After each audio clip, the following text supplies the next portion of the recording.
Okay, we're here in Corinna, Maine, to speak with John Anderson, who is the founder, I believe, Yes. of the Down East Model T Club. Down East chapter, Model T Ford Club of America. And when did you found it? We founded it in 1997. And The mainly T Tour, which is what this is our 31st annual tour, and we founded that in 1986. But we began to have such a following, we decided to create a national chapter affiliated with the worldwide Model T Ford Club of America. And, so how many of them still exist, would you think? about 100,000, we think, are still in existence. There were 15 million of them made during the heyday. Amazing. From October of 1908 through May of 1927. I see. It's the longest produced model, except for the Silver Ghost, I think, the Rolls Royce, and they produced more of these than Volkswagen did in the same time frame. It took Volkswagen another 8 years to go by the production of Model T Fords, and they manufactured the Beetle. I see. I see. Yeah. So we have about 150 member families that belong to the Down East chapter. They're from all over New England and some points further west and further south. It's like a family reunion every year. They say it's the cars that brought us together, but the people that keep us there. So it's like old home week when we get together every year during Labor Day week, and we tour a different section of the state. It's called a hub tour. We stay at a hotel and go out at a different direction each day to view the countryside, and of course we eat pretty well during the tour as well. We generally organize a few banquets and whatnot. We try to reduce the surplus lobster population a little bit as we go along. And, Nice. it's generally a good time. Well, that's great. Can you talk a little bit about your car? This is a 1913, so it's 103 years old. And I tell people I'm going to get something newer just as soon as I get it paid for.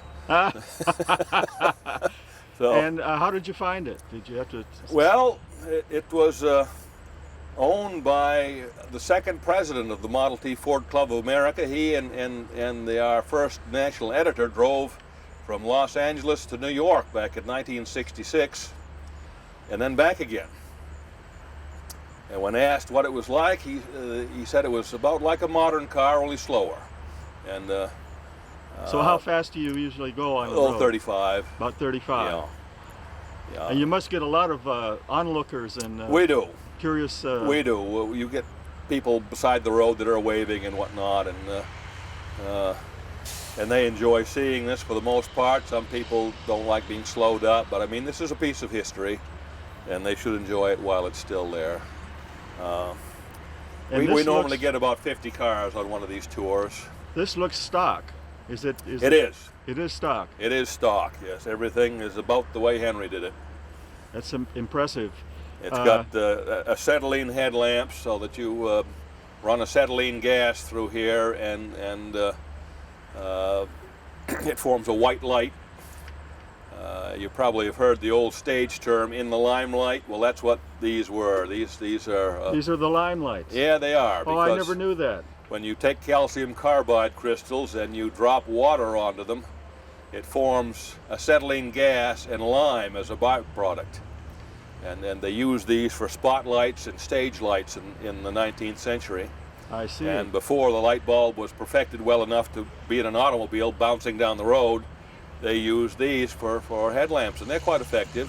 That's interesting. And the side lamps and the tail lamp are regular kerosene lamps, and they work well enough. Wow. And is there some little tank for the acetylene? There's a tank on this side of the running board where you keep water in the top of the tank, and these acetylene crystals that look like crushed rock, basically, in a basket at the bottom, and there's a needle valve on top that you can open just a little or a lot, depending on how much gas you need to generate. And as the water falls on those crystals, you liberate acetylene gas, which is then piped forward to the headlamps. I see. And Can we go around to the side? Maybe you could talk about the drivetrain, what it's like to drive. Okay, sure.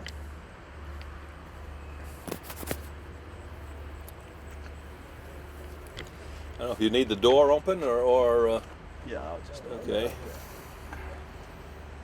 Okay. So, tell us about the drivetrain, the transmission. Okay, this is basically like your modern automatic transmission, only it's foot operated. There are bands in this transmission that stop drums from turning, and that puts you in gear. You have a clutch pedal all the way to the floor, you're in low gear. Let it all the way out, you're in high gear. When you pull the emergency brake back, it holds it in the intermediate position, which is neutral. Okay. You have reverse pedal in the middle, and then brake pedal on this side. And what about the, how does it throttle? This is the throttle, the gas, and this is the spark advance here. They had a reputation of breaking arms when you cranked the car. You needed to make sure your spark was all the way up so that the car wouldn't kick back when it fired. And when it does fire, you kind of run around to the side of the car before it dies and pull this lever down to advance the spark. And she takes right off. This is the coil box. You have 4 independent coils, 1 for each cylinder. Now, Mercedes came out with this a few years ago and thought it was something new, but obviously Henry Ford had beaten them to the punch by almost 100 years. 4 coils. Yeah, 4 coils, 1 for each cylinder. 1 for each cylinder. So, a 4-cylinder engine. How big is the motor? 20 horsepower. 20 horsepower. 175 cubic inches.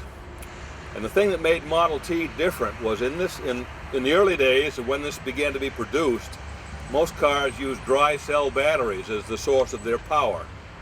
And like all batteries, they're dead when you need them. And Model T had 16 magnets attached to the flywheel with a coil ring in front of it, so as the engine spun, it created its own power, like your lawnmower does. And so you always had power for the coils. I see. It sometimes was handy to have a battery to get it started with, so you didn't have to crank it real fast. But once you put it on magneto, you have an inexhaustible flow of current to run the coils, so you didn't have batteries to worry about all the time. Okay, and now were there any serious changes to the vehicle as the chassis remained almost the same? There were changes, but everything was interchangeable. That was Henry Ford's cardinal rule, that any improvements made to the car had to also fit the older cars, so that he wouldn't have to make a lot of parts to fit the old cars and the new cars, which was a chore for his engineers to figure out how to do those things. But the body changed considerably. What is this called? This is a touring car, 5-passenger touring car. You probably took some shots of Rick's Roadster over here. That's a 26. And you can see the rounded fenders and so on that. It's quite a difference in appearance. They had balloon tires later on. These are on wooden wheels with high pressure tires. They got 60 pounds pressure in the tires. So they don't give a bit. Henry used to say the passengers are the shock absorbers. So it's got a pretty stiff ride? It does, a very stiff ride. And the wheels were 30 inches in diameter, so you could try to go over the potholes rather than down into them. And when they came out with balloon tires in 1926, it gave a much softer ride because they used about 35 pounds pressure in those tires. And they lowered the center of gravity and lowered the seats so you had more seat back. They were actually quite a lot more comfortable than these early cars are to drive. Okay. But ostensibly, they're the same car. Okay. The same 20 horsepower motor, the same 3-pedal transmission. Yeah. And about the same speeds. Interesting. And so you have the touring car, and some have glass, do they? They have some sedans that have glass. Sedans. Now, safety glass didn't come out until Model A in 1928. So many people were afraid of having glass all around them in case they got in an accident, because plate glass is very dangerous. Right. It can break into some very sharp shards and hurt you badly. Right. So the windshields were always plate glass. We have changed them in these restored cars to being safety glass for safety purposes. Sure. Speaking of that, are you still able to get parts if you need them? Yes, there are many parts suppliers now. There's a thick catalog. You just have to look in the catalog and you can order almost anything you need to have if you've got the money. Aftermarket. Yeah. It's some of the reproduction parts are good and some not so good. Our our rule of thumb is that the Ford parts are likely to last better than the aftermarket parts are. Sort of tip it still today, yeah. Yes, well, they produced this car for 19 years, and we figure they kind of got it right after a while. Right, and, yeah. Making 15 million of them, they had to be a good car. They wouldn't have sold. Right, that's right. When they first came out in 1909, it was a 1909 model. You ever wondered why the new models came out in October? It's because Model T was introduced in October of 1908 as the 1909 model. That started that It calendar started year. it, yes, and that sold for $850. And What would it sell for now? What would the price range be from low to high? Oh, these brass era ones. This one might be worth $20,000, for instance. Up until 1915, they bridged the 1 million car mark in 1915. So the brass era ones, there are fewer of them still existing. So it makes them more desirable. In the 20s, they were making over 2 million cars a year. So there's a lot of those around. Yeah, yeah. So this is one of the brass. It is. Yeah. Brass radiator, brass headlamps, and so on. But you can see they'd already started to cut back on the brass. Part of the headlamps is steel. And by 1916, they had pretty much done away with most of the brass. They still had a red brass radiator. 1917 was the last. There was no brass on that at all. Could we see the motor, possibly? Yes. Yeah.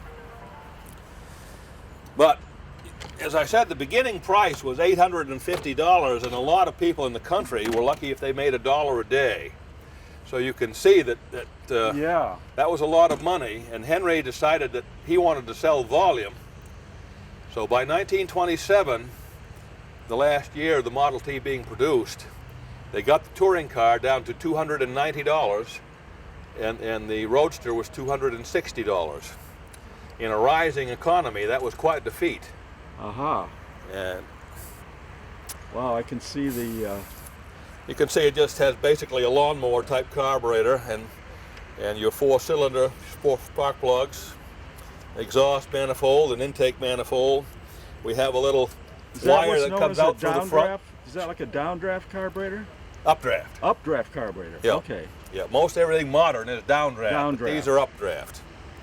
And this little wire here is what you choke it with when you're out front to crank it, to start it. To get her going. Yeah. Yeah.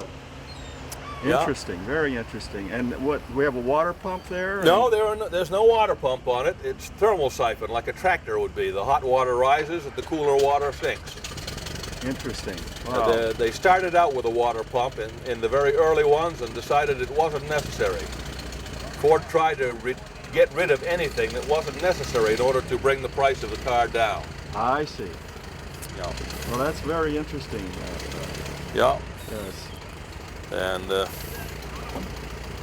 that's basically a very nice hobby, I suppose. It is. It is. You meet all kinds of nice people. We always say we've met people we never would have known. We've gone places we never would have gone because we take the byways, the scenic back roads and so on. And many people... So what do you go together as 10, 12 cars? No, or? we try to keep it down to 3 or 4 in a group so that modern traffic won't get too frustrated behind us. Yeah. They can get by, and we try, if they pile up behind us, to pull over and let them by. Let them by. Yeah. So we try to be good neighbors on the road because we're only doing 30, 35 miles an hour. Sure. And some everybody people, else wants to go 80. Well, they do, and some of them have jobs to get to and whatnot. So right. we try to be considerate of that, and hopefully they will also be considerate of us. Well, thank you so much for your allowing me to film, and I look forward to hopefully meeting a couple more folks here. Yeah. And I wish you the best of luck, and, thank you very much. Enjoy the rest of your. How long are you going to be here? We're here through Sunday. Through Sunday. Yes. And what do you do if it starts raining? You just don't go out, or? No, we go just the same. You go anyway. Yeah, that little rag top keeps you surprisingly dry. Oh, that's great. Some people have side curtains that buckle on the sides to kind of keep you weatherproof. You're in windy rain or yeah, something. but usually your outboard arm gets a little damp, you know, and Now, what about wintertime? Do you just garage everything? Pretty much, Pretty yeah. much. We don't take them out in the winter. It's just too hard, yeah. Well, these narrow tires have only got 3.5 inches of rubber on the road, and right. you could go into a skid pretty easy. What happened when they were actually running in the winter? Would they start all right and everything? Or? They're difficult to start. It's got a wet clutch. That means the clutch is bathed in oil, and it's right there, and the whole transmission and engine are all in one crankcase. Oh, I see. Which was an improvement that Ford came up with, because prior to that, a lot of the more expensive cars had exposed push rods, and they had exposed transmission parts, so all that road dirt on dirt roads would come in through the radiator and get all over those oily parts and act like a grinding compound and wear the car out. Yeah, yeah. Ford put his all in an oil bath enclosed, which was a big improvement. I see. And so there was some trial and error involved in the evolution of the car. Oh yes, they improved things along the way. And the Model T was not his first car. He made a Model A in 1903. It's not the Model A most people know about that came along in 1928. But the first Model A was a two-cylinder car in 1903. Wow. And then he went right up through the alphabet. The Model S came before the Model T. And then when they designed the Model T, they pretty much figured they'd hit pay dirt with that one, and so they stuck with it, improved it, and up to 1924 there were more Fords on the road than all of the other cars put together. Wow. Yeah, so Ford had well over 50% share of the car sales in the country. Well, I bet they'd like that percentage now. Oh, they would. They would. But in 1927, cars had improved a lot, and his percentage dipped below 50%, and Chevrolet went by him in sales that year. So it convinced him it was time to retire the Model T and come out with a new car, which the Model A was. That's got a regular 3-speed transmission like we'd find in a modern vehicle, and a clutch and whatnot. See. Yeah. Yeah. So riding in that's about like riding in a modern vehicle, except it's a little stiffer ride. Okay. But well, thank you so much. You're welcome. Appreciate it. Happy motoring. All right. Okay, I'm speaking with Andre from Quebec. Are you from from Quebec, like magnetic. The plate and the train explodes. Oh, really? Yeah. Wow. Yeah. You didn't get hit by that, fortunately. Yeah. Huh? Yeah. Wow. Yeah. Okay. Well, what year is this? 1915. 1915, and you were telling me this is a Canadian car because they have 4 doors. because it has 4 doors. And the American side they have 3 doors. Now I see you're doing a repair here. Yeah. What happened? Because the clutch is not tight enough. It's not tight enough. Yeah. So you were driving along and suddenly I know where he don't move enough. Didn't feel right. Yeah, I feel right. Then I try to fix that, and I don't miss. The quarter pin like that, you don't fall down there because it's stuck there like that. You don't miss one in the bottom because you don't drive no more. Oh, okay. So that's all it was? Yeah, this is Just the one. a minor. Then I put 3 pins together right now. I'm all set after. I try the car. So you have good access. You had to take the floor off? Yeah, I take off the floor, and then the floor is inside there. Oh, yeah. About there. Everything in parts is the wood, and one part is the steel. Is that the original, or is that something you made? No, I made. There's the one, the frame here is still original. You're a woodworker. It was original, yeah. Yeah. Old one. Okay. 101 years. 1915. 1915. 2016, 101 years in the car. 101 years old. Yeah. Well, it certainly is pretty. Is that the original color? Well, I'm not sure because the time you have any color you want except the black one. Let's get you on the camera here a little bit. Yeah, Andre. Okay. Now, how did you think about getting a Model T? I mean, what prompted you to get a Model T? How did you get interested? Well, I have 3 years old the time I started to have one. 3 years? Yeah, 3 years old. 3 years old? Yeah.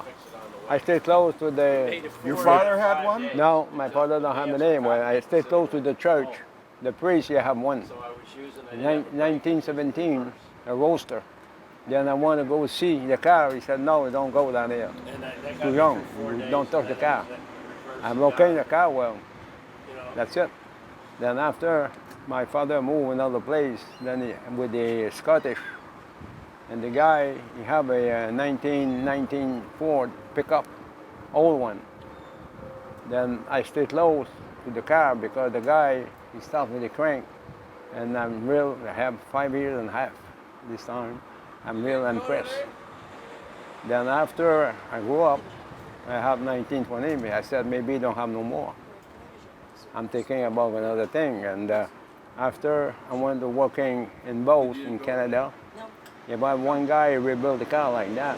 I wanted to see him. He said, you have some more? He said, yes, some little bit. And I tried to find one. Then I find one, then he told me one, then I rebuilt one, then this is the one I have. So you've done all your own work? Yep, yep. How long did it take? Well, this one I'm working 16 months, 7 days a week. Really? Yeah. My wife is working at a health center. This time I stay in Jackman. And I fix that temporary, one a little bit at a time every day, a little bit at a time, and I fix the car. Did it need a lot of work? Oh yeah, I fix everything. Everything. Everything? I need a weld, I weld. And I need a machinist, and I have a machinist shop and everything, yeah. So you're really set up for it Yeah, then. I fix everything, then myself, and after that I start the car and then it's running. I have more than 20,000 miles with this car right now. Really? Yeah. Wow, that's amazing. Yeah. It really looks great. I come in every year in Maine with the club, make a tour. To this gathering. Oh yeah, I like the club with the Maine because it's a good organization and have a good party and a good drive, and I like that. Well, you all seem to be really enjoying yourself together. Oh yeah, I'm coming here, same thing I'm young. Yeah. Same thing with the kid. All right. Yeah. Well, that's great. Well, Yeah. thank you so much for talking with me. Okay, thank you very And much. I look forward to hearing you get it started. Yeah, okay, thank you. Yeah. All right, Andre. Okay. All righty. Okay, we're talking with Carl Goodman here, who has consented to talk with us a little bit about his car. What year is this, Carl? This is a 1911 Torpedo Roadster. I see. It's Okay. one of the rarest models that Ford has. That they're in the Model Ts. They only made it 1 year. Is that right? So this is a rare bird. The hood is 2 inches longer than any other Model T. The body is 11 inches longer than any Model T. And Wow. as you look through the other Model Ts, you'll see that all the steering columns are at a 45-degree pitch, except for this model. I see. So this is the sports car of Model Ts. Version of it. Yeah. And It's right now you're seeing it a little bit disassembled.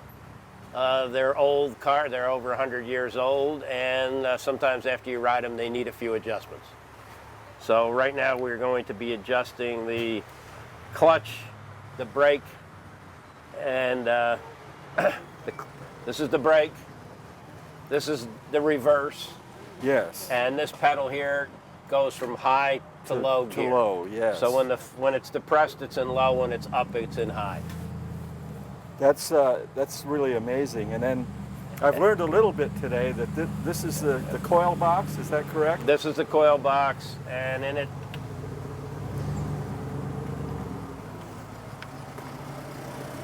you'll There it notice is. 4 individual coils.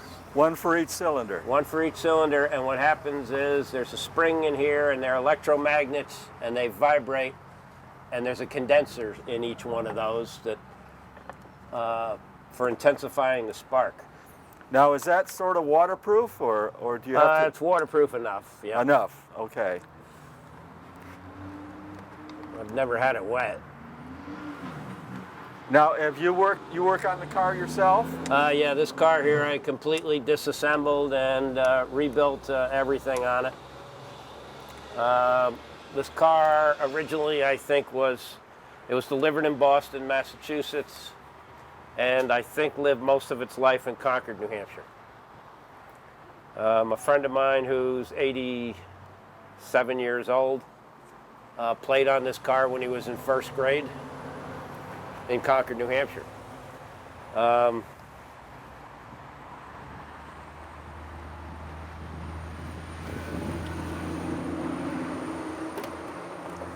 Yeah. Let's have a Now look. the first Oh, that's The pretty. first Ford engines,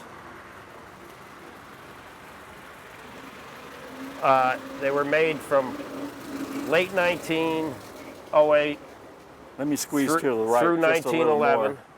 That is really clean. That looks brand new. And if you notice, Oh the yeah. springs, all the valves are external from the engine. Now the others I saw today did not have that. No, only the first 50,000 cars. So this one is serial number 46149, and it's right at the end of the run of open valve motors. Now, what was the thinking there? Was there an advantage to that or a disadvantage? No advantage, more or less a disadvantage. If you notice all the oil down here, it comes out of the valve guides. And drips down the engine. And drips down the engine. So I go through a couple of quarts a day. Really? Yeah. On a short trip? Yeah, well, today we went 60 miles and I went through 2 quarts of oil, but it's also hot today. If it was a little cooler, I'd go through 1 quart of oil. I see, yeah, yeah. But basically, so it's dirty and it went through a lot of oil, and therefore they decided, well, why don't we cover those up and recycle the oil that comes up in them?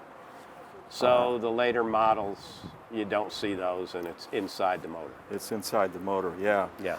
And I understand now this is the brass era of these cars, right? When Yeah, the brass era goes through 1915 and the early 16s. But as you start looking at the cars, there's less and less brass. A 1913 has a piece of brass here, a piece of brass there, and this is iron. So gradually they phase The them out. headlights have black iron and a brass ring. The radiator was brass. This is on I'm talking on 13, 14. By 15, only the radiator was brass with 1 ring around the headlight. I see. So they, Let me get around the front here and I'll take a little video about the front of it. Oh yeah, I see the black core.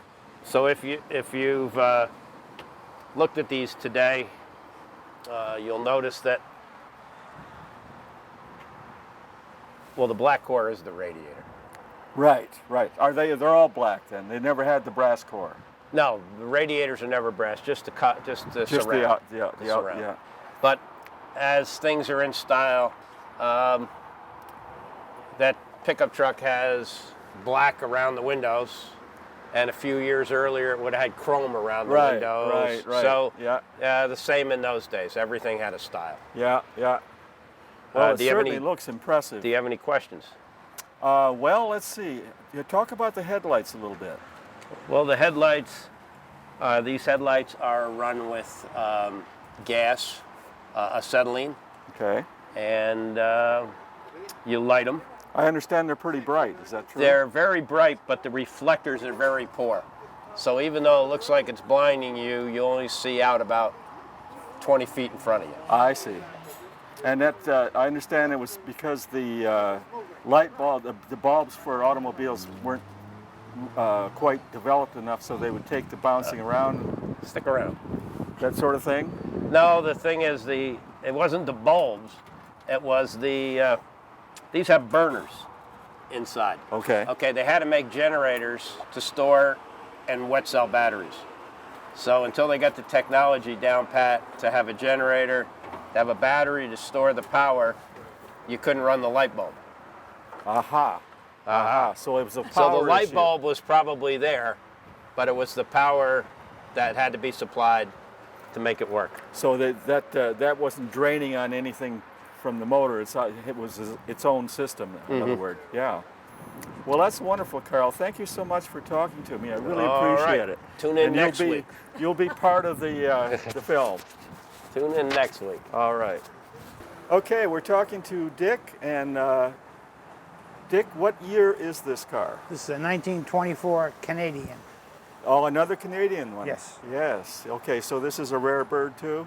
I guess so. It's a Senator, so which makes it rare. So when did they start adding the glass? 1915. 1915. Okay, and they stopped the brass by this time. They right? stopped the brass in late 16. Late 16. Now, does this have different headlamps? No, no. It this- doesn't. Are these this acetylene as well? No, these are electric. Oh, these are electric. Electric. So was that the year that they went 1915 was the first year for electric. for electric? And they ran off the magneto.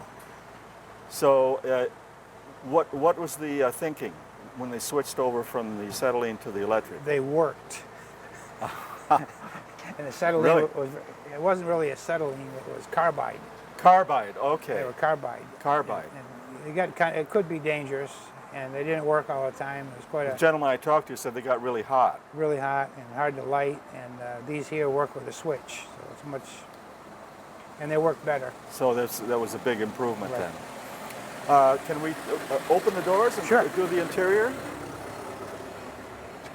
Why don't we try the other side? All right.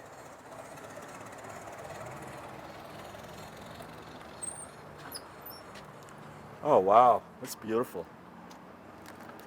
And the passenger seat folds down. Wow. Oh, yeah. Two Look at buckets that. in the front, Two bucket seats. and the ladies would sit in the back, get in first, and then the driver would fold this down, get in, and Oh, look at that. That hop over is to slick. that side. That is really nice. Now I see that this is quite a bit different because I'm seeing a gear shift. No, that's a two-speed rear axle, Ah, which is okay. an aftermarket. It's not original. Oh, it's not original. No. Yeah. Okay. Well, that's really nice, and the headliner and the upholstery is really quite nice. And my wife and I did this ourselves. Oh, you did? Yep. Do you work on the car yourself too? All the time. All the time. How did you? Let me get you in here. How did you get interested in the Model T? How did it start? Oh, I started, my dad was a Chevrolet dealer, and I was originally interested in Chevrolets. Okay. But there's not many of them around, and there's no real clubs locally. And the Model T's it's a local club in Maine, and they're all over the country, so we get to drive them, which is more fun than just looking at them and Right. working on them. Yeah. You actually rode them down the road. Right. A couple of people have mentioned that's the fun part of it.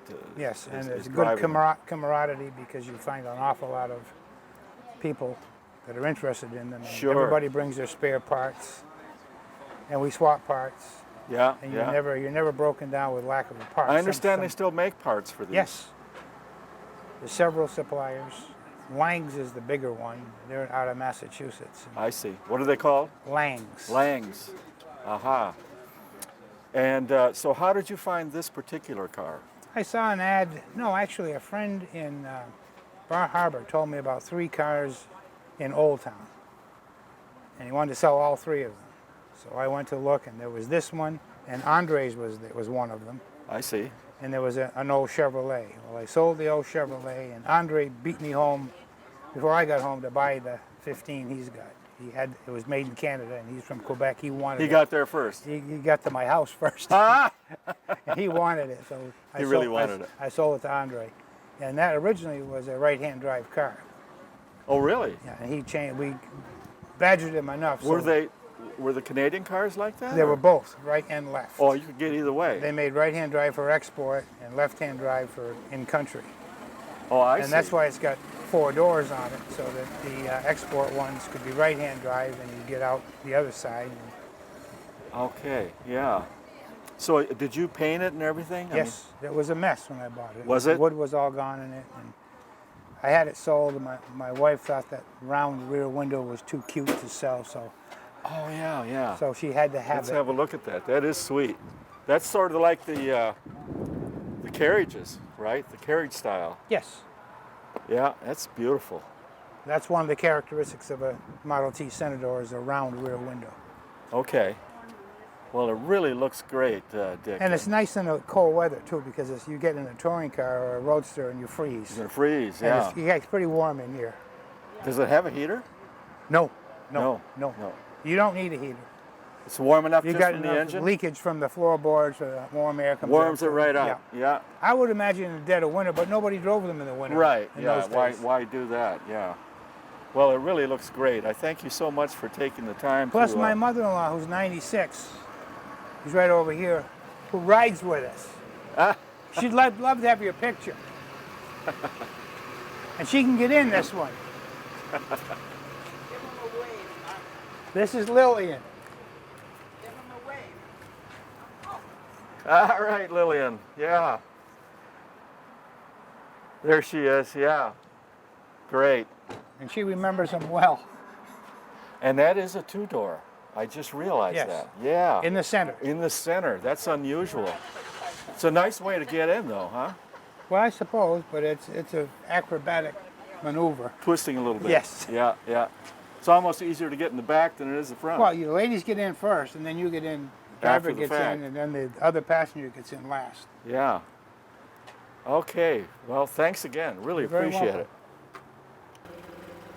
Okay, we're here in Newport, Maine to talk with Charles Little Yep. about his Model T truck. Is that Yes, correct? sir. Delivery truck. Delivery truck. Yep. And what year is this, sir? It's a 1923. 1923. So this is one of the later models. Yeah. Yeah. And Okay. And how did you get interested, or how did you come about? well, I got interested in antique cars when I was in high school. My very first car when I was 15 was a 1929 Model A. And my father discouraged me from getting a Model T back then because the brakes are better in a Model A and the transmission's better. And Are we everything. talking about the later Model A or the earlier? The early, no, the later, The the later. 28, 29, 30. Okay. So I had a 29 four-door sedan. So I drove that, and I had 2 or 3 Model A's, and I sold them when I went to graduate school, and always wanted to get back into antique cars. And when I was nearing retirement, my wife gave me a 1924 touring car as a Christmas present, and then I've bought several Model T's and Model A's since then. And this one here, I bought the chassis in pieces down in Cape Cod and had this body built, and I had found a letterhead that belonged to my grandfather's business, which was this little company on the side. So I used that to sort of make a fantasy truck based on my grandfather's old business. I see. Yeah. Well, it certainly is a beautiful body, and let's see here. There's a gentleman in Cape Nettic, Maine, that makes these bodies. He makes delivery trucks, depot hacks, or speedster bodies, things like that, out of wood. Would this be something that was sort of original to the truck? Well, this was a truck when I bought it in pieces, or originally had been. And somebody was going to restore it, and they didn't get too far along. So I bought it from them, and I got rid of the old body because it was in real bad shape, and had him build this one. So I this see. one, this chassis and everything, originally been used on an island off from Rhode Island on a farm, and I think it was Patience Island Farm, which was on the door of that old truck at the time. But that was in pretty bad shape. Okay. Can we open the door just to get maybe a little close-up of the Yeah, of the body itself? yeah, Maybe step around and just hold the door open for me. Yeah. yeah. Yeah, and it has the same magnetos and, Yep. and that sort of thing. Yeah. Yeah. The advantage of anything after 1919 is that you can get them with, they originally came with starters and generators. Excuse me. And a lot of the people have retrofitted the older ones with motors that have starters and generators on them. I see. I also have a 1913 touring car, which is similar to the one that just backed out here. Uh-huh. And that doesn't have that. I have to start that with by cranking it. Oh, I see. But this one does have a This one has a starter on it. Yeah. So it makes it handier when you're on touring and stuff like that. Because if you stall it, you don't have to stop in the middle of traffic and get out and crank. Crank. Yeah, yeah. I had to do sure. that one time right at a stop sign or a stoplight in You Indiana. just hope it's going to start. Yeah. Yeah. And you must get a lot of people. I saw the truck yesterday over here, Yep. and so you must get a lot of onlookers. And, Yeah, and people seem to like this. You know, I didn't do it because of that. I did it because I thought it would be sort of fun, and I thought it would be sort of handy to go on tours to have a delivery truck, because that way you can put stuff in the back. put stuff in the You back. know, like we stopped yesterday at an antique shop, and I bought her sister a present, and we just put the box in, and if you got like a touring car, it's like, well, where are we going to put this? And so This it is makes sort it of handy. the early equivalent to the van. Yes, yep, and I have a van that I use for my regular vehicle. So, Oh, great, great. so this is, I guess that's it. That's a good point. And by this time we had the electric headlights and battery system. Yes, yep. And this was a huge improvement. Oh yeah, the electric lights actually came out in 1915, but Okay. they ran off the magneto, so Okay. they weren't as good as the batteries. But Ford actually didn't like batteries in his cars. He wanted you to start them on magneto, and that if you're going that's really well tuned, that's possible. But most people keep a little storage battery of some kind that they can start their car on battery if it's a crank car. I see. The switch has a magneto battery side to it, so you start it on battery and then switch it over to magneto to run once it gets going. So you only use your little battery. On the 13, for instance, I have a little 12-volt battery that would be used to power an electric fence, and I can hook that into the system, and I just use that and start the car and then switch it to magneto. Oh, I see. It doesn't take Okay. up much room, and easy. I can take them in the motel room and charge them up if I need to. Now, do you do all your own work? No, I do some of it. You do some of it. Some of it. I'm not Okay. a machinist. I'm sort of a backyard mechanic. Okay, that's kind of where I'm at, and that's one of the things I was interested in when I started just- seeing these. We took this to Auburn, New York, about 6 weeks ago, and I had a leak in the radiator. So I actually decided to get a new radiator, and rather than trying to get this one record, and I just finished installing the new radiator and setting the timing and all that kind of stuff.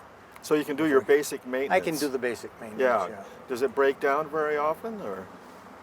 So far, no. No. Okay. Great. Great. Yeah. Knock on wood.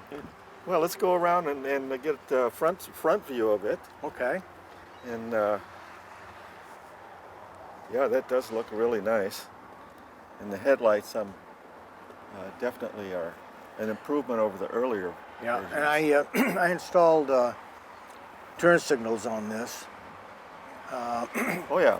And on the back, I've got turn signals, and I've got a brake light that comes on. That's up higher. I did that for touring and safety. Okay. Well, we'll go around to the back and get that. I see some very nice little windows there, palladium windows. Yeah, the guy that built this is a master craftsman. Boy, I'd say so. I think that's real fine woodwork. I've spent some years as a carpenter, so I appreciate that kind of craftsmanship. It's really nice looking. And now this is probably all safety glass, right? Yeah. Yeah. Yeah. So basically, to make it a truck, what they did was change the body, or was the wheelbase difference? No, Or- well they made a regular truck, a one-ton truck. That would be called a TT. But for small trucks, like a delivery truck, like this one, or a pickup, they used the regular automobile chassis. Ford sold this chassis stripped down, and you had the body put on. There were companies that made bodies. Okay. Different styles for Model Ts back. Third party. Yeah, third-party Yeah. body makers. So the 1 ton would have a heavier rear end? Yeah, 1 ton. Heavier springs? And it doesn't have the rear fenders usually. They've got a very short running board, Uh-huh. and they're bigger. They have a bigger wheelbase and Bigger tires? Bigger or tires. Were they dual tires or just I single? don't think so. No, I'm pretty sure Single no. But tires. I'm not an expert on the trucks. And these are the newer style tire. Right. These are that made it demountable ride a rims. little bit better. Yeah. Yeah. And they're easier to change. If you have a flat tire with one of these, you can just jack it up and take the rim and the tire right off, and you you have a spare rim and tire in the Oh back. yeah, I see that. Yeah. Oh, that's nice. Yeah. Nice way to mount it. Oh yeah. And the spoke, I see the spokes stay right they on. stay right on Or there, You yeah. take the outside ring off, which makes it a lot easier than trying to. The old ones, you had to break the bead on the tire and get the inner tube out and try to patch it and then put it back on, or carry spare tires. Actually, tires without a wheel.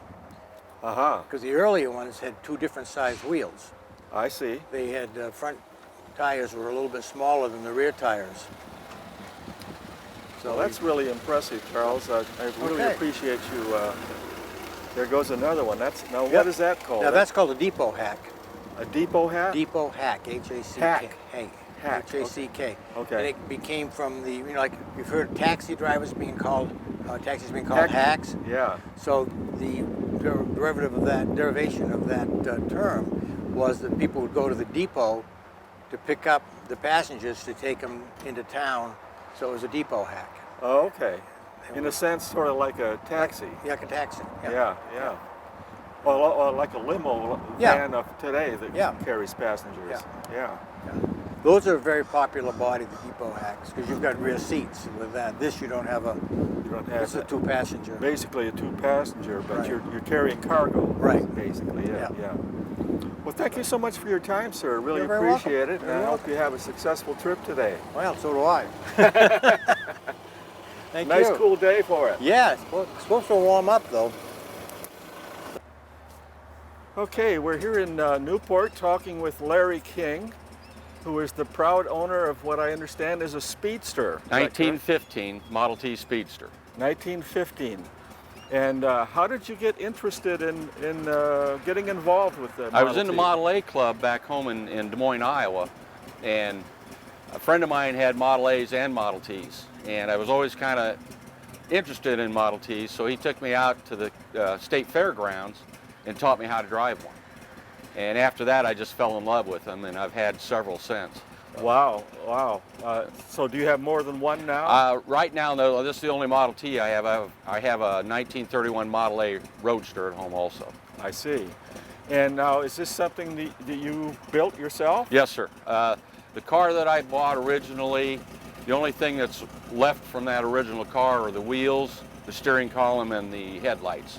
Everything else I had to replace. Frame, everything. Wow. Fenders, everything I had to replace. So. And do you do your own work? Yes, sir. Yeah. Wow, that's amazing. Rebuild all the motor, the transmission, did painting on the car also.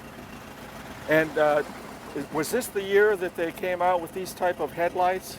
Yes. Yeah, and that Electric was headlights. a big improvement. 14s were carbide. Carbide, right, okay. And was this the last brass? No, 16, 17 was the last brass, and that's mainly because of World War I.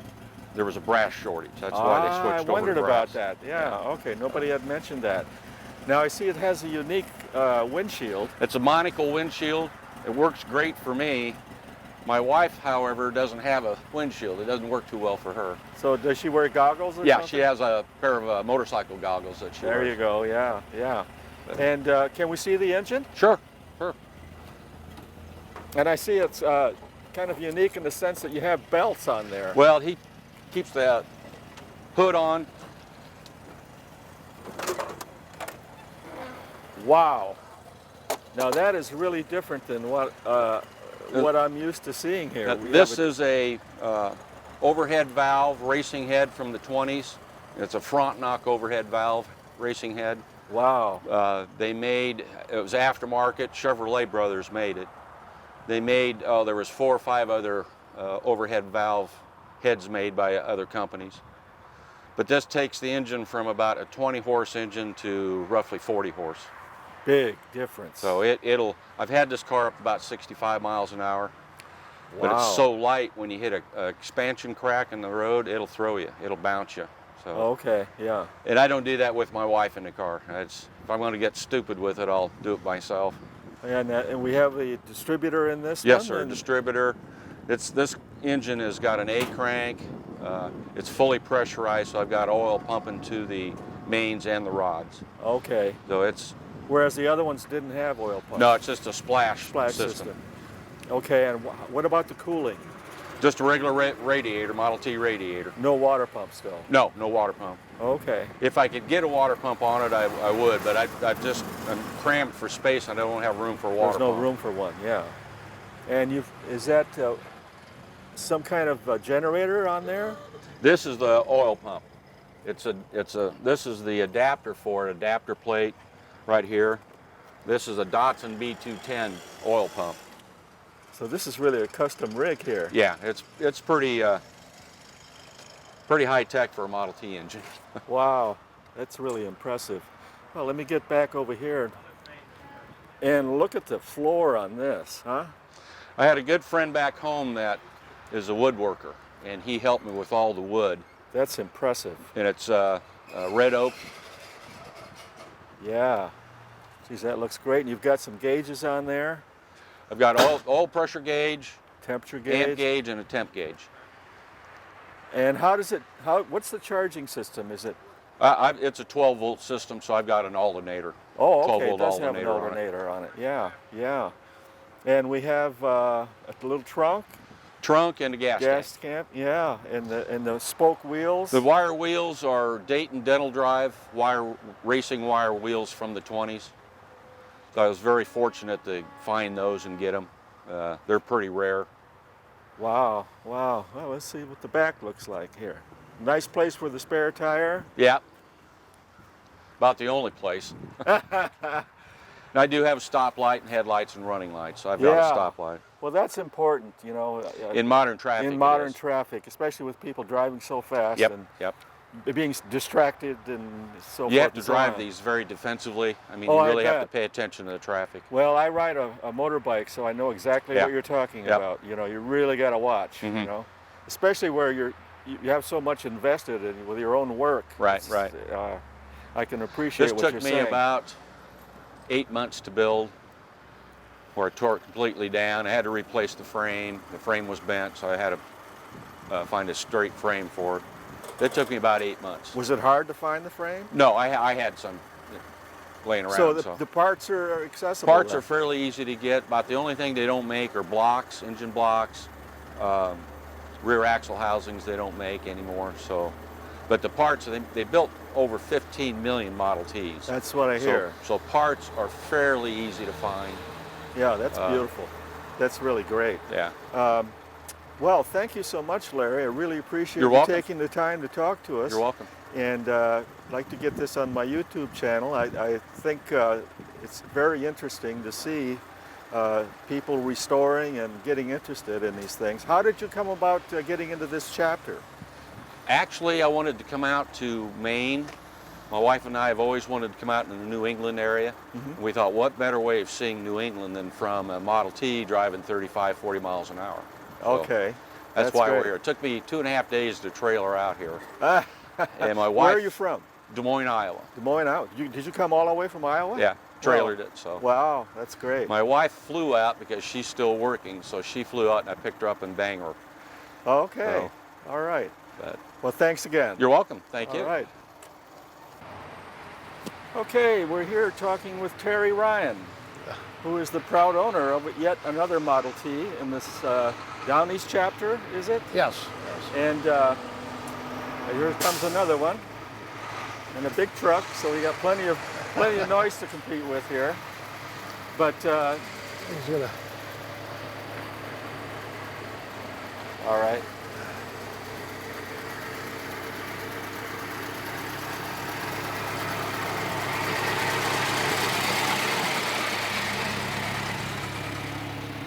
Unusual sound. Yeah.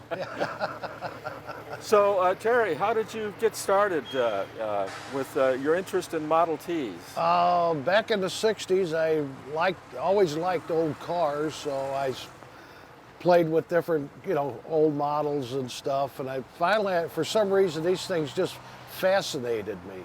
I see. I can understand that. So I decided to get one and see what it was all about. I've enjoyed it since, so.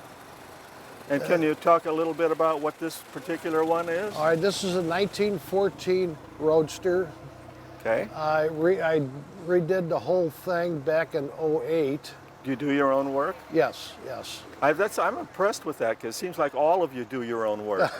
Maybe you have to. Well, yeah, I mean, I didn't paint it. That's but- part of the pleasure, though, right? Yeah, I mean, yeah. I mean, that's, but these things are aggravating cars, I'll tell you.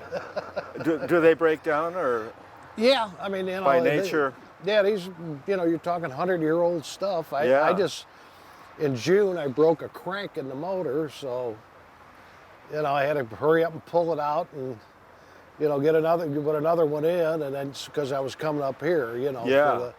for this tour, so. A little pressure there to get yeah, that done. yeah, and stuff. But, I'm retired, so, this is what I do. Yeah, well, you enjoy it, I'm sure. Yeah, I don't hunt, fish, or play golf or anything else. Well, it's a beautiful hobby. I mean, Yeah. it's creative for one thing. Yeah, You're trying to. you're preserving history Yeah, too. that's right. That's right. It is historical. So, I've enjoyed all these years, I've been doing this. So, Now, how long did it take you to put this particular car together? probably from start to finish, probably 2 years. That's not too bad. No, Were you working every day on it? or- No. What happens? You get where you need some kind of part or something, and you have to either hunt it up or it takes time to get it, or and stuff. yeah. So, but I mean, I don't go at it like an 8 to 5 job or something. Sure. And winters it's too cold, so I take off. You just leave it in the garage. Yeah. I'm sure. Yeah. Stuff. Can we look at the engine? Sure. Open her up.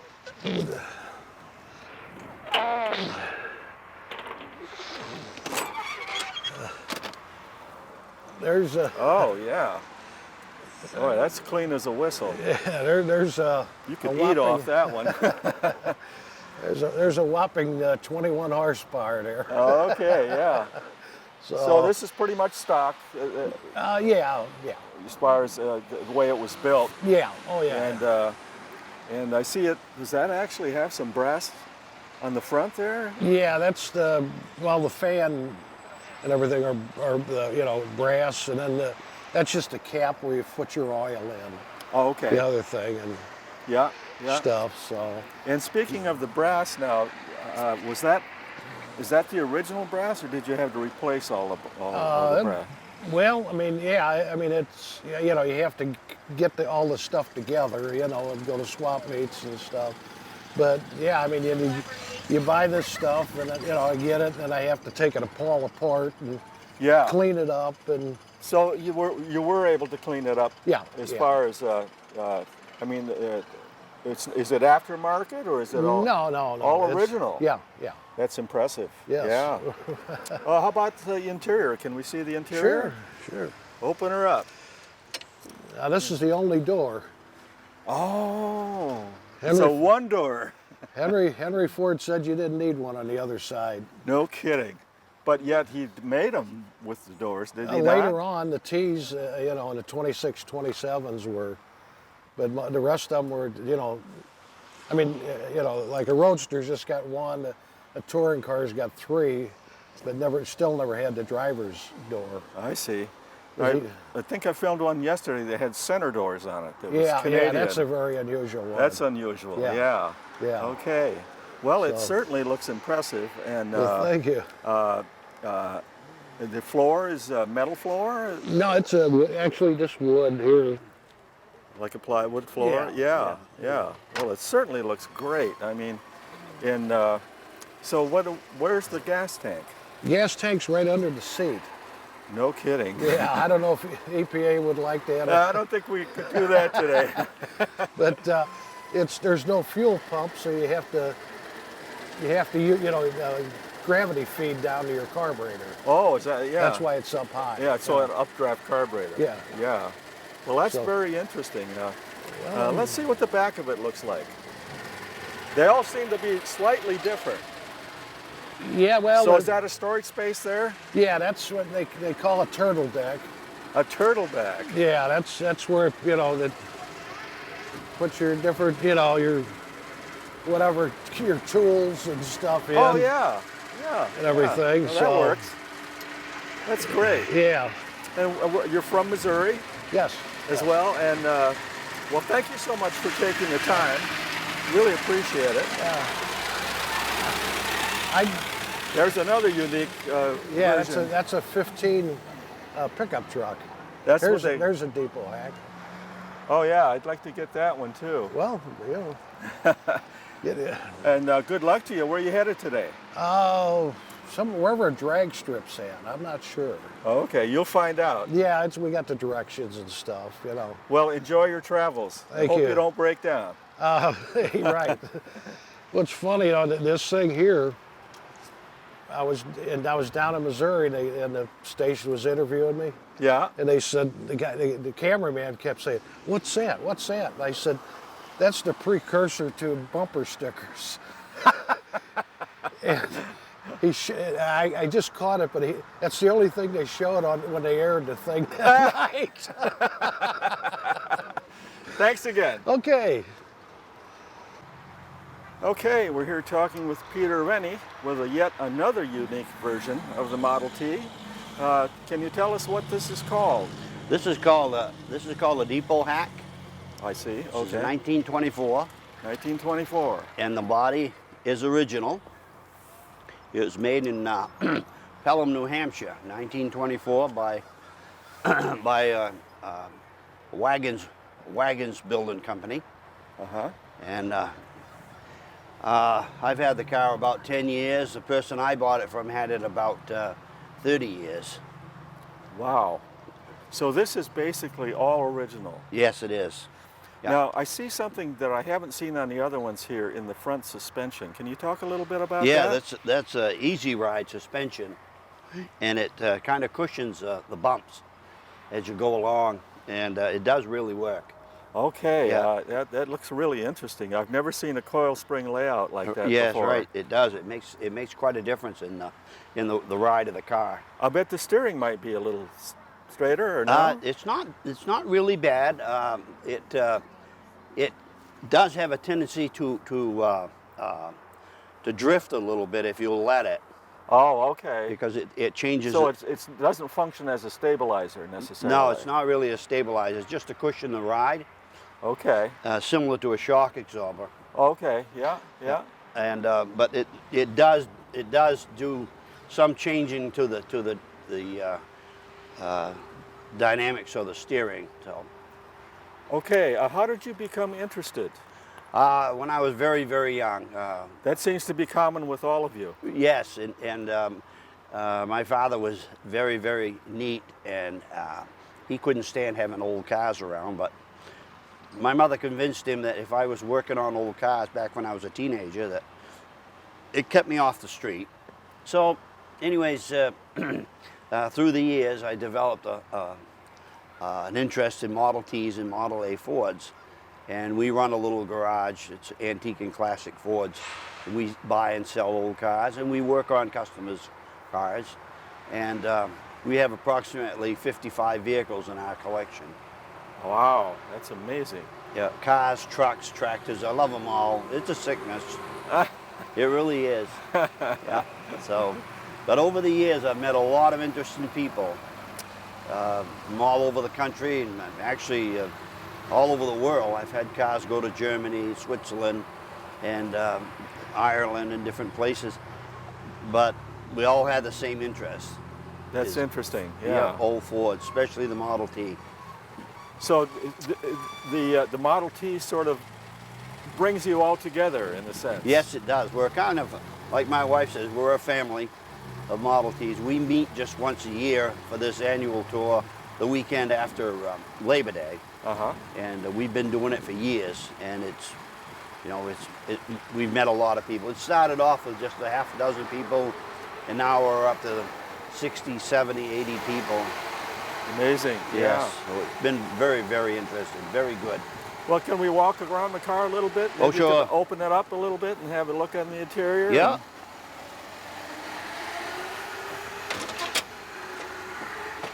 This is pretty much original, except for Now I see a distributor. we put a distributor on it and done away with the buzz coils. Okay. Mostly for endurance Okay. and it less troublesome. A little more dependable is what I was going to say. Yeah. Yes, exactly. So how did you retrofit that? Well, that is actually a feature that was offered back in the 20s, and it's just been applied to this automobile. Oh, okay. Yeah, and there was a lot of people out there making things, especially Sears and Roebuck. Really? Oh, they made everything you could think of. You could buy a body. You could take your Model T and turn it into a sports model, like the Speedster that was over there that you interviewed earlier. Yes. You could buy that body. And so, you know, the ad used to read, for $35, you could take your simple Model T and make it a fancy Speedster. And that was offered. So you have the ability to modify Yes. as you Right, wish. simple pretty car. much, yeah. Yeah. Whereas this one is intact as an original. Right. So what would something like this go for? Oh, these range anywhere from say $10,000 to $25,000. Okay. Yeah, the original body like this is made by Martin and Perry, Okay. and a body like this was quite desirable because people would, you know, really like to have the original. Sure. There's just right. that really makes it more. That makes it. Yeah, you know. yeah. There was all the wagon people were converting over to building truck bodies and cabs and bodies like this to make them more universal. Okay. Well, that's really attractive. And let me get around to the interior here a little bit. Mm-hmm. Now I see a gear shift there. What's that? That's for the rear axle. Can we open the door? Sure. Oh, that gives you what is that? Low, 2-speed? Yes, it gives you 2 speeds in a high and low range. And It's that's It's still the same transmission interplanetary like all other Model T with the 3 pedals, but that's an add-on. did that give you a change in mileage or Oh, it torque? gives you a change in mileage and power, and actually many things. Really? Yeah, yeah, it was. Because I noticed not all of them have that. No, they come through without it, but it's something that's very desirable. When was that introduced? That was introduced as probably in around 1915, 16, and Ford Motor Company was putting them in their cars too. Okay, yeah, because they worked. Right. So how fast will this go? Oh, this one here runs along real good at 45. Oh, this is quite a bit faster than the stock. That's right. So that You can made put taller gears so that you have the top end, yet you can shift into low and have a low gear that is below what the standard Model T would have. So very good in hill climbing. Excellent, excellent. Well, let's get around to the back and see what that looks like. And I see you have, what was her name now? Lily Sue. Lily Sue. Hi, Lily Sue. Yep. Oh, she looks like is that a black lab? That's a black lab. And they're That's our child. Wonderful personalities. Yes. And it's a tailgate here that opens up, I see. Yes, it does. The gate opens up so that you can put your cargo in.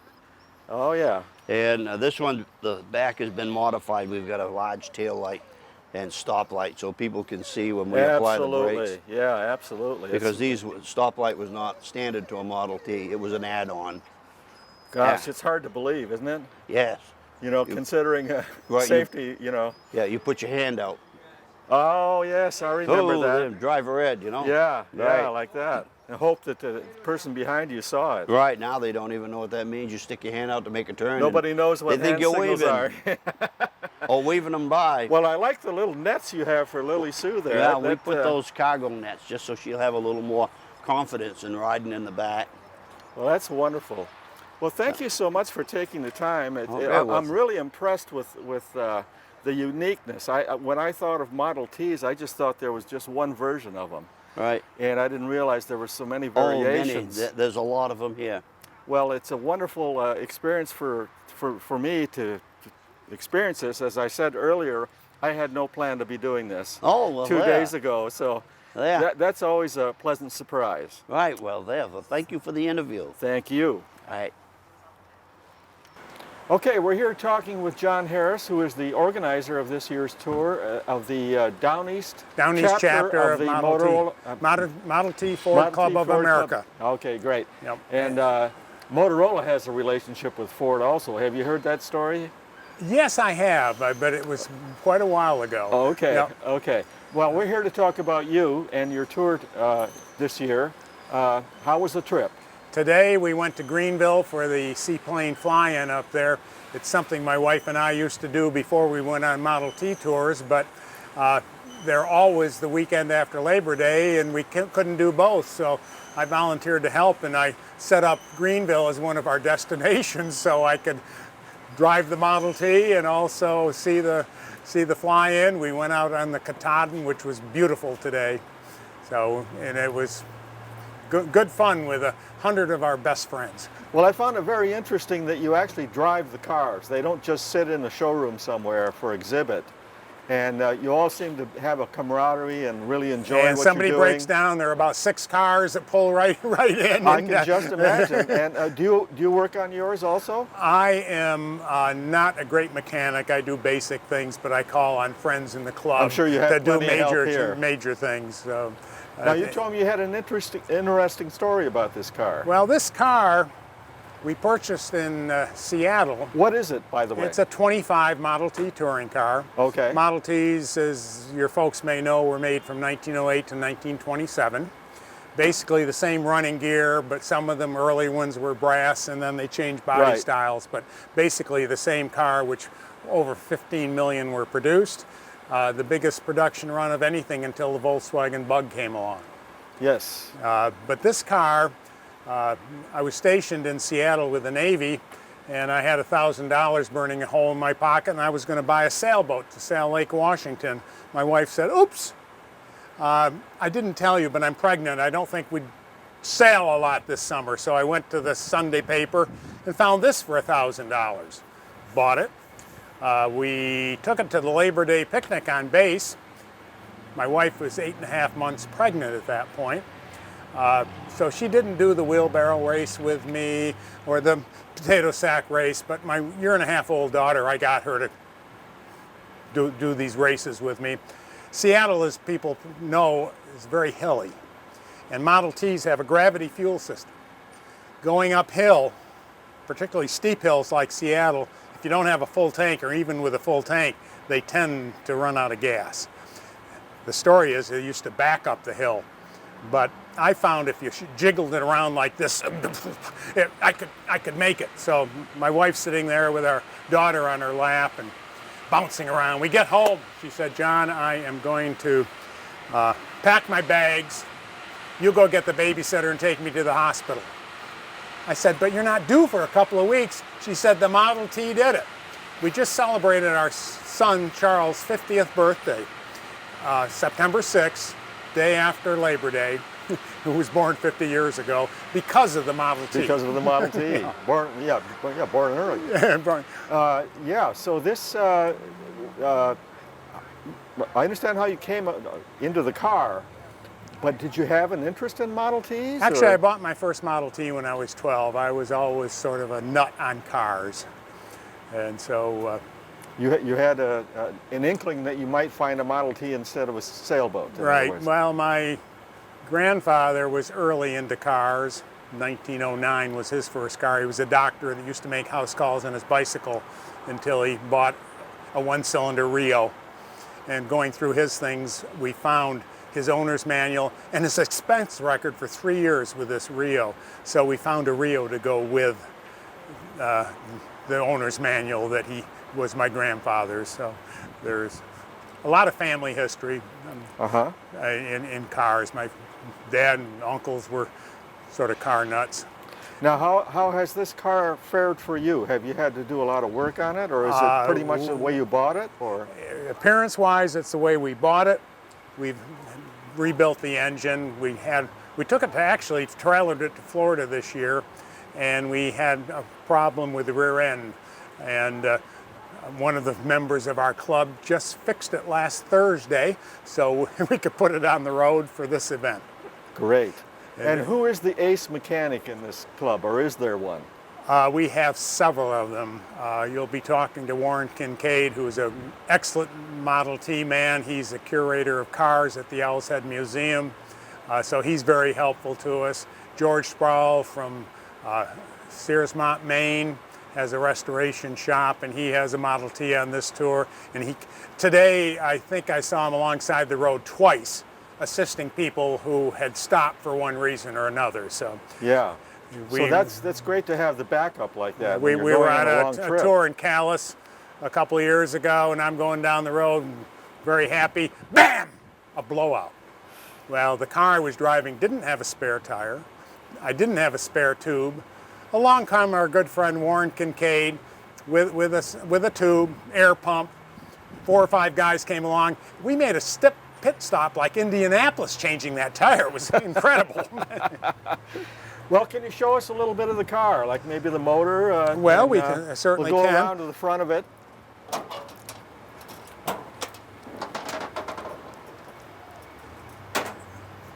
The Model T is that a looks very beautiful. basic 4-cylinder, 20 horsepower engine. This one, later models had a starter. The earlier models didn't. Okay. The starter was cranking. Right. And my father taught me when I first got my Model T when I was 12, be very careful how you crank it, because they can backfire on you. And I don't know if you can see this, but if you grab the crank like this and it backfires, you throw your thumb right out of joint. I've heard that mentioned. Yeah, Yes. it backfires like that. So you always cup your hand. My father taught me that 65 years ago. Now, can you start it with the crank? I can start it with the crank, but I would have to turn it on. And okay. Warren can demonstrate that one, because that one you have to start with a crank. Oh, okay. Okay, fantastic. Now, it looks really clean and painted, and Well, is this the result of the rebuilding? When it was rebuilt a couple of years ago, it was cleaned up a little bit. But Okay, you get so- about 20 miles to the gallon. Actually, today I average speed going up to Greenville 32 miles an hour, because I knew the distance. It doesn't. Okay. My speedometer isn't working, but Okay. I knew the distance and the time. I averaged 32, but they're very comfortable at 30, 35 miles an hour. That's what I've heard. Yeah. Holding on tight, maybe 40, 45, but 100 years ago, roads weren't as smooth as they are That's today. right. But we got That's some right. roads that like the ones 100 years ago, too. We were on dirt roads yesterday. Some people made a wrong turn, as you may have heard, and they got on a dead-end dirt road. But that's part of the fun of this. It's an adventure. Yeah. And I've lived in Maine for 46 years now, but going on these tours, we do it in different parts of Maine, and I've seen Maine that I never would have seen if it hadn't been for the Down East Model T Ford Club. Okay, that's great. And maybe we could open the door and have a look at the interior. And I don't know, has anyone explained to you how the controls work? yes, Yeah. and now yours is a little different than the other ones. Well, they all have 3 pedals. Yes, The, yes, the I see le- that, left yeah. pedal being the clutch, which you push down, it's in low gear. You let it come up, and it pops into high gear. Right, right. If you're halfway back on the clutch, it's sort of a neutral, although they like to creep. And you press down on the R, and you go backwards.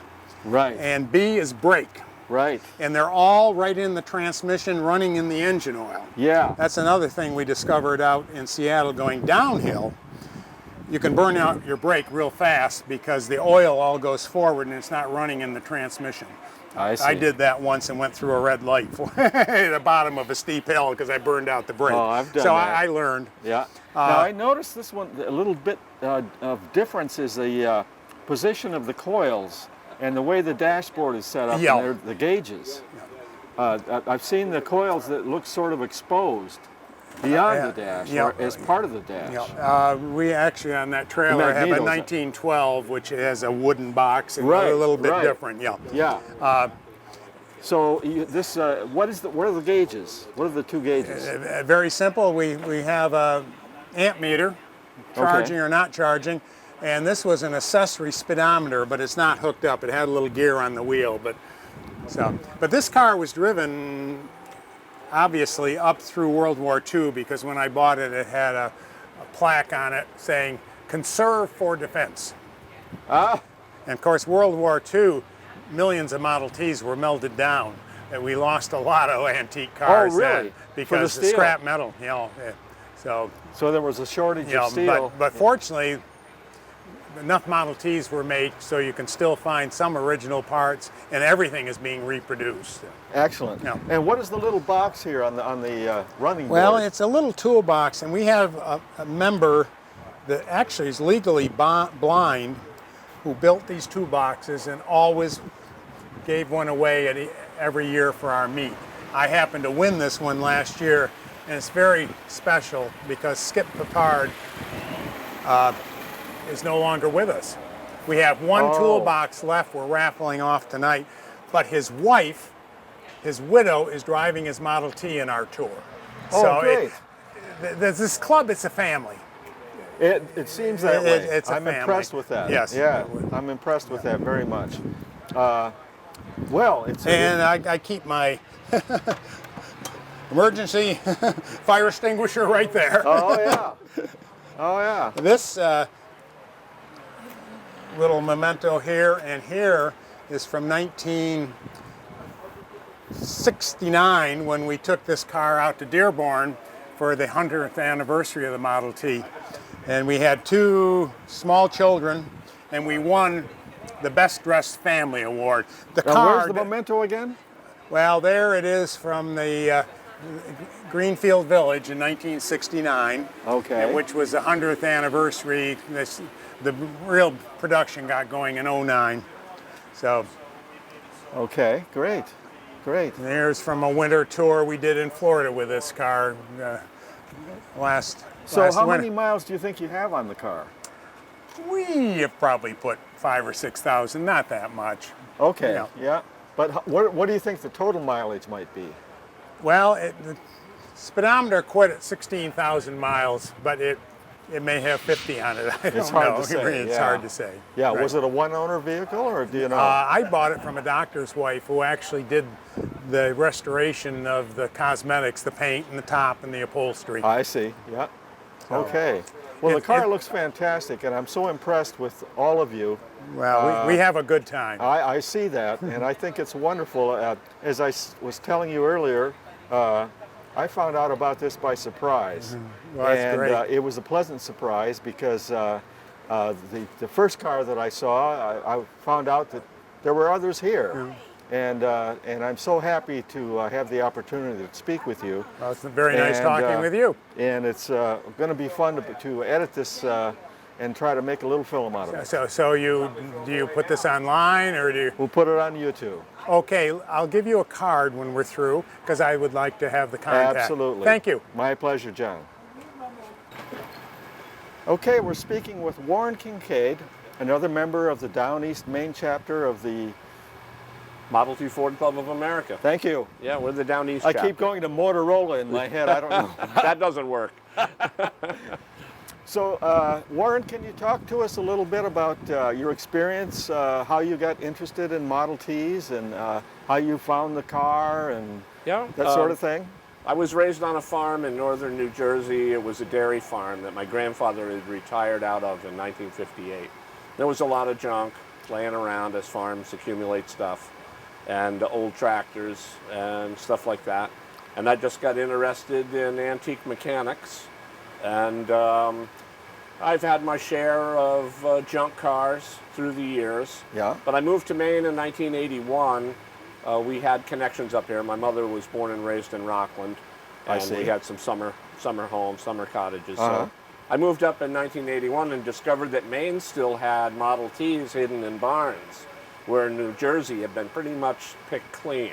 So I said, well, if they're that inexpensive and that easy to come by, I want one. And so this is the second Model T that I've restored. The first one I did, a gentleman down in Tennant's Harbor fell in love with it, and every time he walked by, he offered me a lot more money than the previous time, until it got to the point of being ridiculous, and I sold it to him. And I used that money to buy the parts for this. This is not a factory car. It didn't roll off the assembly line. I started buying 1914 parts. It was cheaper to do that way. So parts came from here, parts came from there. I restored them as I got them. What year is this? Warren? 1914 Roadster. Okay. Roadster means it's a two-seater. Okay, yeah. Yeah, and it's getting near the end of the brass era. Ford I did see away that. with Yeah, the brass. this is yeah, yeah. In 1916 was the last year of the brass radiatored Model Ts. Yeah. Yeah, he was really starting to kick his production into high gear. And so brass was expensive and paint was not. So the brass And went also, away. I heard World War I had something to do with Yeah, that. there was, you know, they wanted metal, conserved metal. Yeah. And so there was was- a lot of factors. But you can just about psychoanalyze Henry Ford by just saying, was it cheaper to produce? If the answer comes back yes, that's why he made the change. Well, he also lowered the price of the cars, right? To Right. make them more affordable? This car in 1914 cost around $860 to $900 to purchase in a Roadster form. By 1925, you could buy a Roadster Model T for $265. Yes, I've heard similar figures from previous owners. Yes, Right. that I've Some of the more interviewed. expensive Model Ts, the early brass era ones, were over $1,000. Motoring at that time was an expensive proposition, no matter how you cut it. But by the time Henry had popped out over 10 million of these, heading for 15, it got to be a no-brainer. And the average man could afford a car and retire the horse to farm work.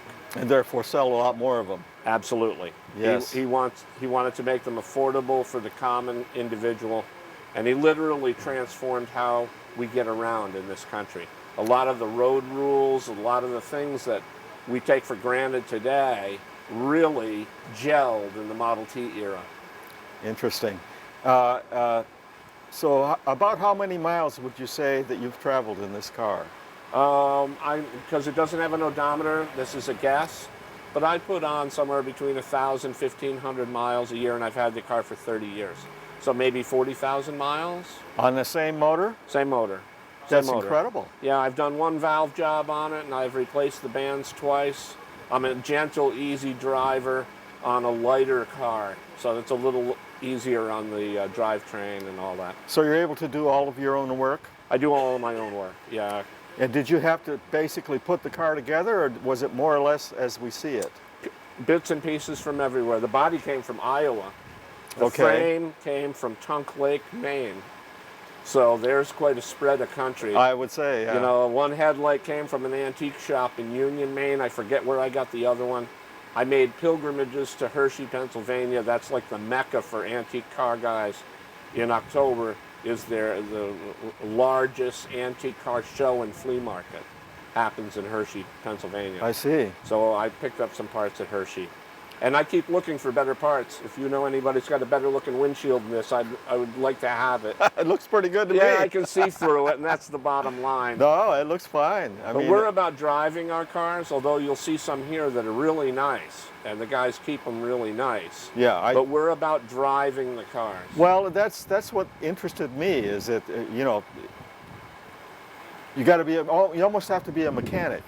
You do. You know. Yeah, I mean, John and I'm Harris- sure that you've helped a lot of other people. John Harris is backpedaling a little bit. You can own a Model T and not be a mechanic, but you can't drive it very far without becoming a yes, mechanic. yes, that's, You learn a Model T, it will teach you. So if you're not a mechanic when you buy one, and I work down at Better Alsed join the club, Transportation right? Museum, there's a lot of people that buy them that are not mechanics. They're on the road to becoming a mechanic, okay. like it or not. Can you possibly demonstrate the crank? Sure, absolutely. I'd be interested to see that. Yeah. It's something I haven't done on any Yeah. of the videos yet. I do have to open the other side of the hood. All right.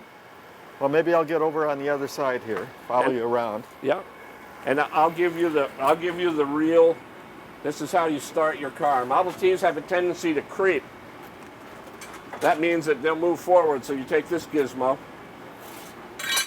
you put it under the wheel so it doesn't run you over. I see. Okay. You have to turn the fuel on. All of us who drive our car put the fuel shut off here. The original, it was under the gas tank. You had to crawl under the car. Oh, I see. We're not into crawling under the car. I don't blame you. I'll Yeah. leave the hood up so you can see the engine run. Sure. Then I go over and make sure the emergency brake is set.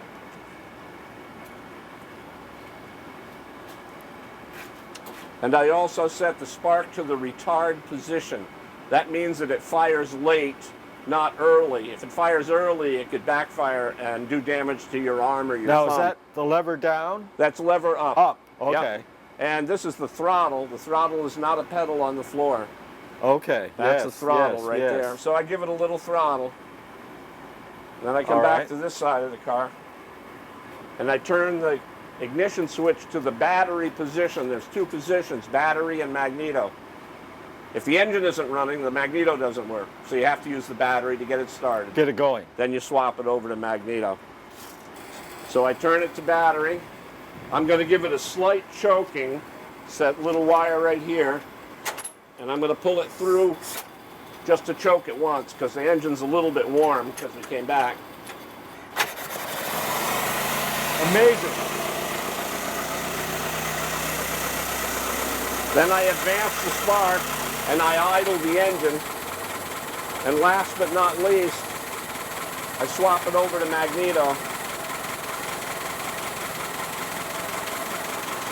And once the engine is started, then the creeping business is over.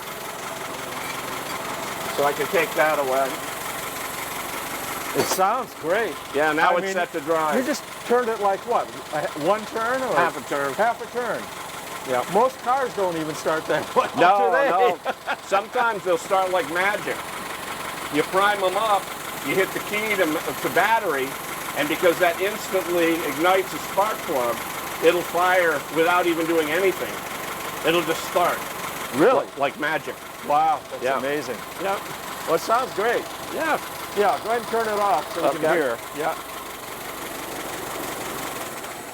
Sounds real smooth and Oh yeah. They're like a tractor engine, really. I can leave that open. I love the simplicity. Yeah, there's nothing You to know, them. you open a hood on today's car and you can't You find can't the even spark find plugs. the engine, right? You know, right. I know. And This- in order to do simple repairs, you've got to take all this other stuff off. Right. There's Yeah. no gauges in this model. Okay. There's no fuel pump. There's no oil pump. There's no water pump. Okay, the cooling is by thermocirculation. Cold water will sink, hot water will rise. So it just thermocycles through the radiator. As it cools in the radiator, it goes down. As it heats in the engine, it goes up. So Henry was out to make something that a person that had absolutely no experience with an automobile could handle. More people in the country were familiar with farm animals than they were with automobiles. And so one of Henry's quests, knowing that, you know, he wanted to fill every nook and cranny of the universe with automobiles, was that he had to sell a car that the average person could take care of as well as afford. So it didn't have a lot of those comforts or even essentials that we take for granted today. Right. You were basically driving by the seat of your pants. Like I say, no fuel pump, no oil pump, no water pump. Gas tank is under the seat. Take the seat cushion out to put the gasoline in. You had oils were not reliable, so you would find a brand that you would like and you'd carry a lot of it with you. That's my That's what brand, you have there. Warranted. That was my brand. Is that what that is? Yeah. And what's the little round cylinder? This is a carbide generator. This car was the last year before Henry went over to electric lights. In 1915, he started electric lights, but in 1914, in order to light the headlights, they were by acetylene gas. Okay, you would have to open the lights up and ignite them with a match. This gizmo here is called a carbide generator, and it's a water tank up top, and in the bottom there's a basket, and you put carbide crystals in there. They look like rocks. And you open this valve, and the water drips down on the carbide, and that creates a chemical reaction that gives you acetylene gas. And you make acetylene gas today just like you did back then, only we don't need to do that on our cars because we just pull a switch on the dashboard and you've got lights. But I understand they get kind of hot. Is that? they do get hot. Yeah, it's acetylene. That's the welding gas. Can they catch on fire? Yeah, Model Ts can, yeah, they could. You know, I mean, it's, Or did they? I would imagine. On Yeah, occasion? but I've heard stories actually of headlights exploding. What happens is there's a burner inside that burns the acetylene gas. Okay. And they came out with automatic igniting burners. And so you would get the carbide gas flowing, and then you would hit the button and it would automatically ignite it. But if there was a delayed spark, either you were late in hitting the button or the battery was weak, you've got a headlight full of acetylene gas. Anybody who's ever ignited acetylene gas in a balloon or a mailbox knows what's going to happen next. Well, they work torches with acetylene, right? Absolutely. So kablooey.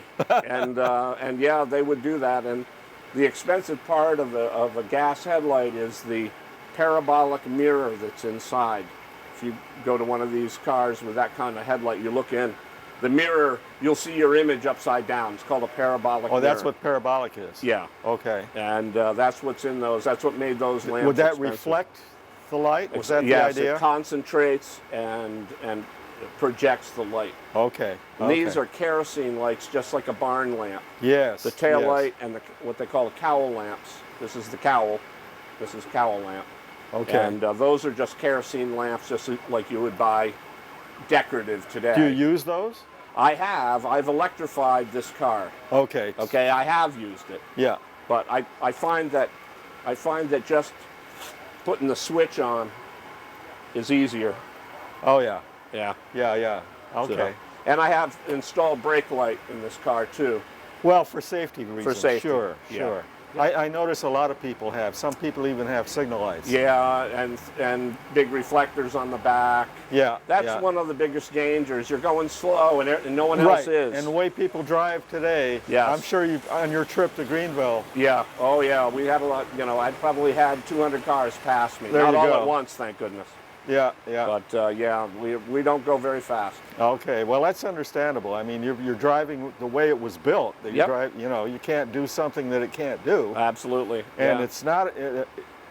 Interestingly enough, what this is about is restoration Yeah. and keeping things more or less original Yeah. with some modification. Right. It's not about souping it up No. It's or not hot about rodding no. or something like that. Although I did film the Speedster, that I found Yeah, that one we impressive. do have a little latitude. Yeah. You know, Speedsters were cars that were built back in the day too, because you could buy a Model T cheap. And if you were young and you wanted to go fast, that was the way to do it, build a Speedster. Yeah. Strip out all the weight off of it and just put 2 seats and 4 fenders and away you go. Yeah. And even the fenders were optional on some of them. Oh, sometimes you didn't even have a fender. Not even fenders. And that's Yeah. how kind of backroads racing got its start. Horse track racing. Really? Unorganized racing, if you want to call it, was on the country fair horse tracks. And it was stripped down Model Ts. Really? Yeah. Oh, I never knew that. Yep. That was the hot rodders of the day. Wow. Yep. They would do that. With Or 20 horse engines. Yeah, they'd soup them up to get 50, 60 horse out of them. Oh, really? Yeah. Now, what would they do?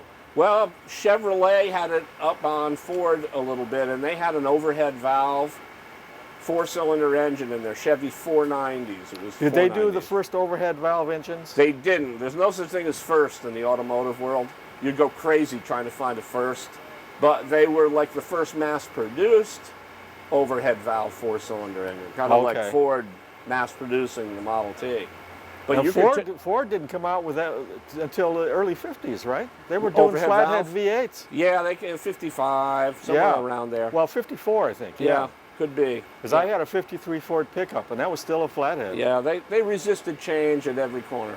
You know, they really did. Now, what was the advantage of the overhead valve? Better breathing, just better breathing. Okay. An engine will breathe better, so you can add larger exhaust manifolds, bigger more carburation, a hotter cam. Better breathing for the oil and, No, better and the breathing gas? for combustion. For combustion, okay. The more air and fuel you can pack into an engine and explode it and get it out of there, the more horsepower you're going to have. That's what fuel injection is about. That's what the right? fuel injection's about, right? Yeah. That's why cars today have So much 16 power. valves on a 4-cylinder engine. You Yeah. know, I mean, it's all about the breathing. It's all about the breathing. Yeah. So if you can make a Model T breathe better, and then you do it. And then the next step is make it strong enough to handle all that extra power. So that the overhead engine was one way to do it. Yeah. Is what you're saying. Yeah. That was the best way to do it. So could you take a 4-cylinder Chevy overhead valve and put it in a Model T? You could. Yeah. Yeah. What happens to the transmission in the? It could stay the same, or you could cut the transmission of the Model T clean off and run a better transmission behind it. And they did that too. Oh, okay. Yeah. Yeah, because a Model T engine and transmission is one unit. It's an integral unit. Right. But if you got a hacksaw and some ingenuity, you can fix that in a hurry. Yeah. Yeah. Okay. Yeah. And is that what prompted Henry Ford to come out with the Model A? Was the competition when Chevy started to take over? Again, Ford's psychology says money. And by 1927, Ford was losing money. They weren't selling many cars. The Model T was underpowered, under-braking. It was just old. Yeah. Henry himself thought he could build Model Ts forever. But the market was telling him otherwise. It was actually his son Edsel and his wife who said, "You've got to be done with the Model T." And Henry saw the light. And did he resist at first? Oh yeah, yeah. He said the only thing wrong with the Model T was that people quit buying it. That was a quote. Yeah, and I think that if he was alive today, he'd still be driving around in the Model T. Probably be in our club. But so they came out with a Model A. And a little history lesson is that wasn't the first Model A that Henry Ford produced. He made one before. Yeah, he right? made one in 1903 when he started Ford Motor Company, the one that we know today. Right. Which was his third automotive company. He had two that failed before 1903. Oh, is that right? Yeah. In 1903, came out with a Model A, which was very archaic, 2-cylinder, typical of the era. Yeah. And then he went all the way up through the alphabet. A lot of them died, on the drawing board, if you will. Right, but because we never hear of Model B's and Model C's but they're and out D's. there. There's B's and C's and F's and So they went K's. into production? Yep. They did. And N, R, S. They must be very rare then. They are quite rare, but they're out there. Seal Cove Auto Museum, not too far away from here, has a K. They have an A, or maybe it might be a B, but they have an A or a B. I'm going to call it a late A, 1903, 1904. Okay. So they're out there. Yeah. They also have a Model N. Wow. So he went up N, R, S, and then he started the T. And then when the T was over, he said he's going to wipe the slate clean, going to start all over from scratch. This is the best, the newest, the most improved, and he started with the A again. And that's the model that most people know about today with the rumble seat. And that started to sell. That started to sell. But how does the car fare with the new ethanol gas? Model Ts fare pretty well, although they don't store well. That new fuel, reformulated fuel, doesn't store very well. But a Model T is all metal. Okay, so it doesn't really affect anything. The alcohol-based reformulated fuels attack neoprene and rubber. Right. There's no neoprene or rubber in a Model T. Okay. Yeah, so they don't do bad. That's good. I don't do anything special for my Model T in the winter. I shut it off, I walk away, I come back in the spring, starts up just like I ran it yesterday. That's great. Yeah.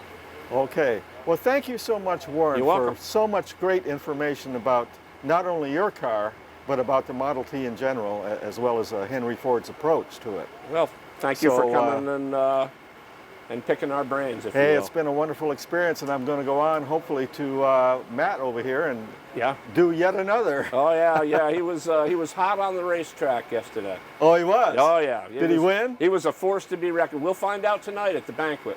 Oh, okay. Yeah. Thanks again. You're welcome. Okay, we're here talking with Matt Foy, yet another owner of a very sharp-looking Model T. What year is this, Matt? 1913. 1913. And this still has the brass. And how did you come by this car? This is black and brass. The earlier ones were all brass. This one's black and brass. This one was a birthday present to my grandfather from my grandmother in 1953, and it was just a junk car at that point. She paid maybe $200 for it by a friend of theirs. A friend of theirs dropped it off in the backyard. They disassembled it. My grandfather built it, restored it, and they drove all over the country for the next 35 years in this, where it went to their second son. Second son had it for a few years, and then it left the family. So it disappeared for a few years, and then I got a phone call saying that it had come back and it was ready to be sold. So we tracked down the owner, the current owner, and went back and bought it. And now 2012, now it's back in our family. And do you do your own work as well? Yes, yes. When I got this back, the period of time that it was left our family, the guy had done some modifications to it that I didn't necessarily think were that great. There was some tough stuff done to it. I see. Some hard love. So you had to do some correcting? Yes. I had to do all the running gear over. The woodwork was done. A lot of the brass had to be refurnished. And so, yeah, I've done a lot of work. The only thing I haven't done is the blue paint here. Well, it's in pretty good shape. Yeah, the blue paint is 1949 Cadillac blue, and it was mixed with gasoline. And that's been on here since the mid-50s, so that's why I left that. Is it lacquer? No, it's enamel. Enamel? Yeah. Okay. Wow. Yeah, so, yep, but yeah, I've done a lot of work to this. This is, And so how did you get interested in the whole thing in the first place? well, this one, how I got interested in it, I grew up in the back seat of this. My earliest memories, 1976, sitting in the back of this going through the Duxbury Parade at 4 years old. So that was 40 years ago I was in this car. Wow. Shortly after that, my father got a 24 touring car and then a 14 touring car, which he has today. And he let me drive it when I was 6 years old in a field. And really? Off we went. So I was brought up in the back of these things. You grew up with it? Yeah, oh yeah, yep. And we've been everywhere in them. So it's been in my family for generations. So. Wow. Yeah. How many miles do you think it has on it? This one, this has been in every state in the country. Half of them trailed, half of them driven. It's been driven up to the Henry Ford plant in Dearborn, Michigan. It's been driven in Niagara Falls from Massachusetts and back. I'm gonna guess my grandparents put 50,000 miles on it easy. I don't know what it has before or after, but I put a few thousand on it myself. So it could easily have 100,000? Oh yeah, Or easy. more? Easy, or more, yep. And so did you change the engine or have you reworked the engine? I did. I have the original engine, which is a non-starter, it's crank only. And you put a starter on this? I put a starter on it. Yeah, I don't blame you. Because if you pull out into traffic and you stall it, there's no door on this side. If you got your wife or anybody with you, she's got to get out and those cars coming. Retard the spark, pull the lever, go over, crank, hope and pray you don't get hit. Yeah. If you got a bad back, you don't want to be cranking. Right. So I cheat. You can still crank. You can still put on the show. It still functions. I'm impressed. Like he cranked his up, and it was just like a half a turn, and Right. it fired right up. Fired right up. But I did put in a cheater. One for my back, and just the convenience of it. Yeah. So. Well, it's nice, although having the crank, if you blow a starter suddenly. Yes, you can always crank it up and you get it can always going. crank it up. Yeah. Unlike today's car, where you have to. You're out of luck. Yeah. Your you can't computer even chip see the dies. starter. You're dead in the water. Yeah. Well, they obviously break down on occasion. Is On there occasion. one part over another that tends to break down more often than others? We were having troubles with tires for a while. The I early noticed these tours are white. What's that about? Well, I like the look of the white tires. It makes it kind of pop. I didn't even know they made a white tire. Yeah. Well, you know what's funny is one of the first questions: what year is it? How fast does it go? Can you still get tires? Those are the questions that people come up with. But they stopped making these tires for a while. They were being made in Vietnam for a while, and they were actually kind of turning a dingy orange. And now they're being made in this country again, but they're very expensive and they wear out quick. You can see on this tour, I started out with four ribs. See that.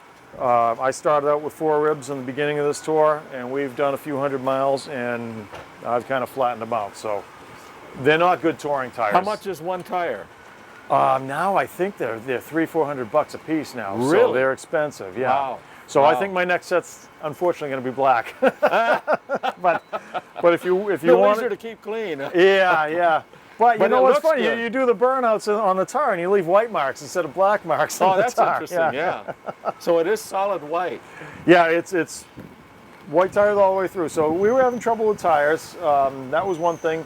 Overheating's another thing, but anything can let go on you. Did you change the lighting at all, or are you still using the carbide? This was originally a That's kerosene, kerosene, right? and acetylene. And, Acetylene, the acetylene here. So you have the carbide tank, and you still use that. No, I cheat.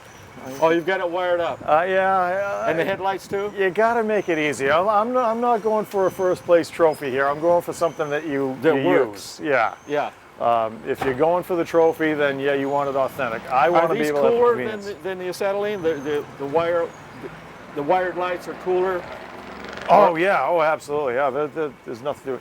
And you can change the bulb. They got phenomenal stuff. LEDs, the bright lights, the halogens, and all that. Oh, so, really? Yeah. So you can make these just like a newer car. Newer car, yeah, yeah.